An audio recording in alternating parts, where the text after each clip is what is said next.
Phone ಆಯ್ತು ಗೊತ್ತಪ್ಪ ಯಾವ್ದು ಇಟ್ಕೊಂಡು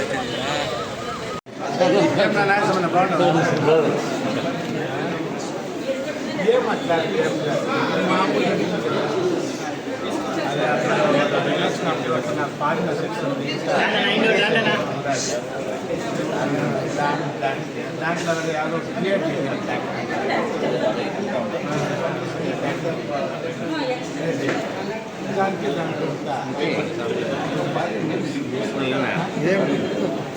ಶುಕ್ರ ಊಟ ಓಕೆ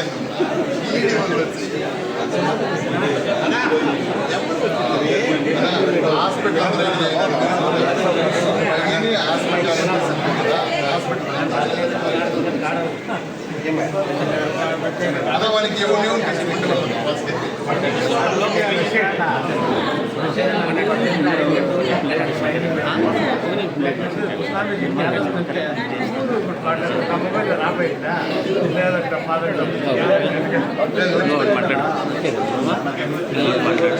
నేనే 100% వస్తాడు అదే మొబైల్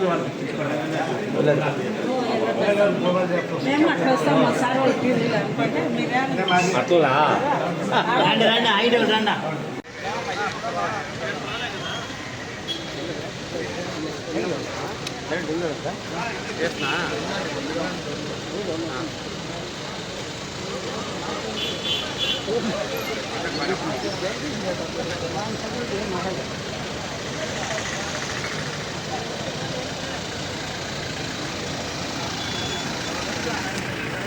అవునా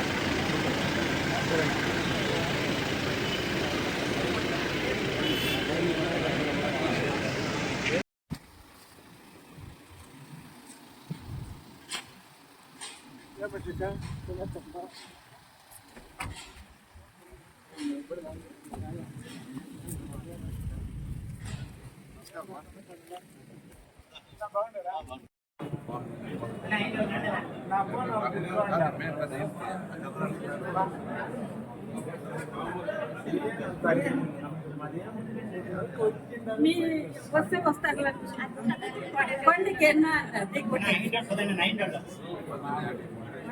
నీ కొట్టేవాళ్ళు అందరూ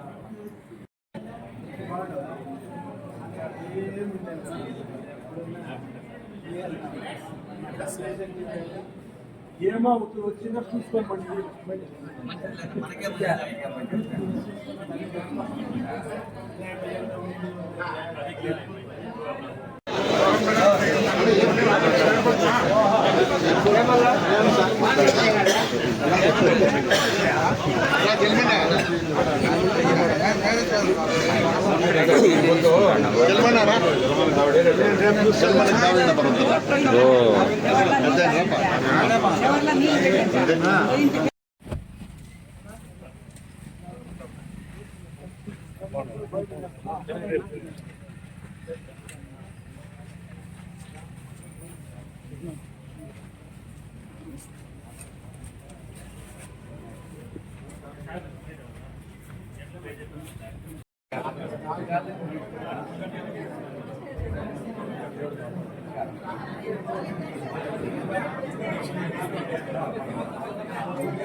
అన్న పని మాట్లాడినావు ఫోన్ మీద ఫోన్ చేస్తాడు అన్నింటినీ కదా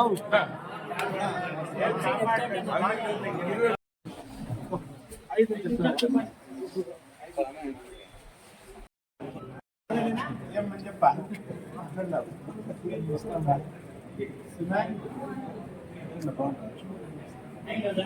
ಇಡಿ ಸಂಸ್ಥೆ ಇರೋದು ಸರ್ಚ್ ಮಾಡಕ್ಕೆ, ಆ ಕೆಲಸ ಅವ್ರು ಮಾಡಿದ್ದಾರೆ ನಿನ್ನೆ. ಆದರೆ ನನ್ನ ವಿಚಾರದಲ್ಲಿ ನಾನು ಮೊನ್ನೆ ಎಲೆಕ್ಷನ್ ಗೆದ್ದಾಗ ಸ್ವತಂತ್ರ ಅಭ್ಯರ್ಥಿ ಒಂದು ಎಲೆಕ್ಷನ್ ಪಿಟಿಷನ್ ಹಾಕ್ತಾನೆ, ಏನಂತ ಕೋರ್ಟ್ಗೆ, ಇವ್ರದ್ದು ಅಸೆಟ್ಸ್ ಇನ್ನೂ ಜಾಸ್ತಿ ಇದೆ, ಫಾರಿನ್ನಲ್ಲೆಲ್ಲ ಇವ್ರ ಅಸೆಟ್ಸ್ ಇದೆ, ಇದ್ರ ಬಗ್ಗೆ ಕೋರ್ಟಲ್ಲಿ ತೀರ್ಮಾನ ಮಾಡಬೇಕು ಅಂತಾರೆ. ಆ ಕೋರ್ಟ್ ಕಾಪಿ ಇಡಿ ಅವ್ರು ಕಲೆಕ್ಟ್ ಮಾಡಿಕೊಂಡು ಯಾವುದೋ ಒಂದು ಫೇಕ್ ಡಾಕ್ಯುಮೆಂಟ್ ಅವರೇ ಕ್ರಿಯೇಟ್ ಮಾಡಿಕೊಂಡು ಬಂದು ನಮ್ಮ ಮನೆ ನಿನ್ನೆ ಸರ್ಚ್ ಮಾಡಿದ್ದಾರೆ. ನಮ್ಮದು, ನಮ್ಮ ಬಾವಮಯ್ಯದು, ನಮ್ಮ ಅಕೌಂಟೆಂಟ್ದು, ನಮ್ಮ ಆಫೀಸು 4 ಜಾಗಗಳಲ್ಲಿ ತಪಾಸಣೆ ಮಾಡಿದ್ದಾರೆ. ಆದರೆ ಅವ್ರು ಸರ್ಚ್ ಮಾಡುವಂಥ ಸಂದರ್ಭದಲ್ಲಿ ಯಾವುದೇ ವಿದೇಶಿ ವ್ಯವಹಾರವಾಗಲಿ, ನಮ್ಮ ಸಮಸ್ಯೆಯಲ್ಲಿ ಯಾವುದೇ ಒಂದು ನಿಯಮ ಬಾಹಿರವಾಗಂಥ ಒಂದು ಕೆಲಸ ಆಗಲಿ ಯಾವುದು ಅವ್ರ ಸರ್ಚಿಂದ ನೋಡ್ದಾಗ ಕಂಡು ಬರಲಿಲ್ಲ.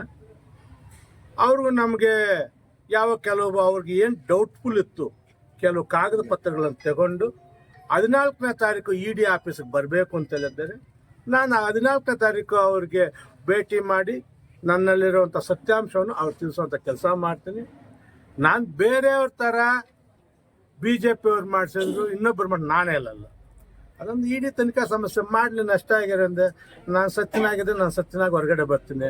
ನಾನಂತ ಇಡಿಗೆ ಆಗಲಿ ಯಾವುದಕ್ಕಾಗಲಿ ನಾನಂತ ಇಂಜಿನಿಯರ್ ಪ್ರಶ್ನೆಯಲ್ಲಿ ಯಾರು ಬೇಕಂದ್ರೂ ತನಿಖೆ ಮಾಡ್ಬೋದು, ಯಾರು ಬೇಕಂದ್ರೂ ಏನು ಬೇಕಂದ್ರೂ ಮಾಡ್ಬೋದು.